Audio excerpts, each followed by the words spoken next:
RNG is weird because theoretically luck is the most fair thing in the world, but it can lead to some of the most aggravating experiences fucking imaginable.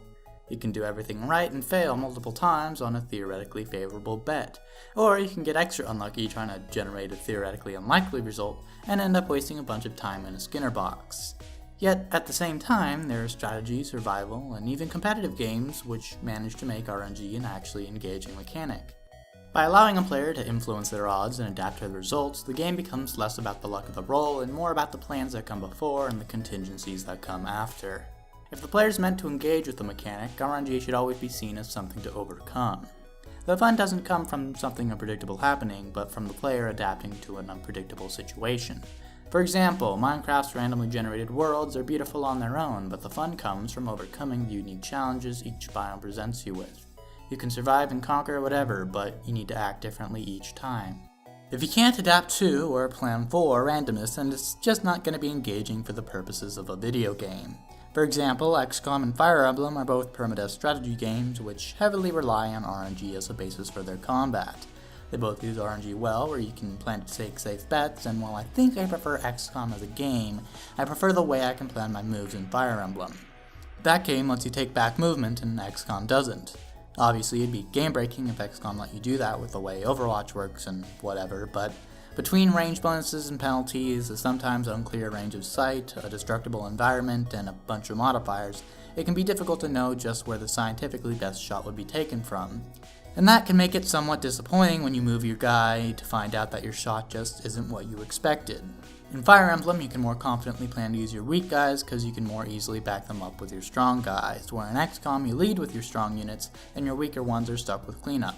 It's a small difference that means in XCOM saving a good roll gone bad means a slightly riskier roll, which means it gets easier and easier to get unlucky when you make a mistake. Over the course of a whole game, eventually you're going to take a safe bet that goes sour. If the consequences of losing a theoretically winning game are irreversibly catastrophic to the player, even despite theoretically winning adaptations to that failure, it's just bullshit. Missing a 90% accurate move in Pokemon can easily cost you the match. In competitive games, the fun comes from reading your opponent, so when you fail due to some arbitrary luck, you feel cheated. I understand the reasoning that inaccurate moves are supposed to be high-risk maneuvers because you can't be sure they'll work, but since high risk means high reward, that just means luck gains more and more control over the results of the match instead of skill or strategy. High-risk maneuvers in competitive games should be more akin to Sucker Punch and Pursuit than Fire Blast and Sheer Cold. The only time RNG is any fun in competitive games is when the winner is the player who best read how everyone else adapted to their luck, like in poker. The RNG isn't the result, but the premise for the competition. So you should know what you're in for, and you should know how to deal with it. Makes sense for skill and strategy-based games where you're competing against either the computer, yourself, or another person, but RNG is also used in a ton of other little insignificant places that aren't even about testing yourself, and they can be a pain there too. Annoying random encounters, grinding for a rare drop, or any tedious generation of any random item can get mindlessly infuriating. These things aren't inherently annoying or even bad design since there's no real failure, and you can easily just try again. But getting super unlucky and wasting hours of time trying to generate something, while statistically unlikely for one person, is an eventual certainty given enough people and time.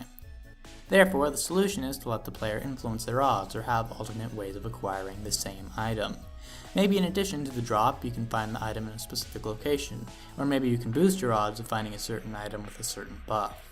Otherwise, the player is just going to feel denied a function just due to some arbitrary numbers. Dark Souls does a pretty good job of this, with test locations usually being behind the guys who drop the same gear, so you can get lucky and find the item early on, or get it for sure later. And Pokemon does a pretty good job with influencing encounters. By using Mons with abilities like Intimidate or Magnet Pull as your lead, you can prevent or encourage different results. These techniques definitely cut down on an unlucky player's dice rolling time, even if they are a little tedious to set up. One thing I did kinda like about Pokemon Sun and Moon was that you could take these mechanics to the next level by creating an environment with less and less unfavorable outcomes. For example, to get a good chance of generating a Mon with a hidden ability, you need to farm your way through a bunch of normies in SOS battles. But you also need to test each one for the ability. What you end up doing is creating a practically automated system where eventually you'll run into the right Pokemon just by mashing. For example, here's one with a Bisharp farming for hidden ability Dittos. Poison Jab will KO any Ditto that shows up unless it has the hidden ability that instantly causes it to transform. That way I can just absentmindedly mash and eventually I'll get what I want. I don't know if this would count as an engaging mechanic because it's literally the opposite, but it feels good to outsmart the game. You can also do this for shinies, but that becomes its own problem. Since shiny Pokemon are a functionless reward, their only value is in their scarcity, so by allowing players to more easily find them, they objectively lose value. The only reason you like your unique dude is because other people don't have it. Therefore, by being able to influence your numbers, you only trivialize the value of your red Gyarados because it becomes a less impressive feat. The shinies you love most will be the ones you get on accident, and you'll kinda look back on the ones you decided to get through hard work as just tedious. Getting lucky is only really satisfying when you aren't expecting it, so any mechanic the player's intended to engage with should be built on adaptation. Otherwise you get a Skinner box, and pretty much every time those are just annoying fun blockers. If your goal is to play until you generate the unlikely thing, then there's never really going to be a fun conclusion. You just do the same thing over and over again until the game decides that you win. The satisfaction found in engaging RNG comes from finding certainty in one's ability to overcome and adapt to uncertainty, rather than from the unlikely rewards that the RNG presents.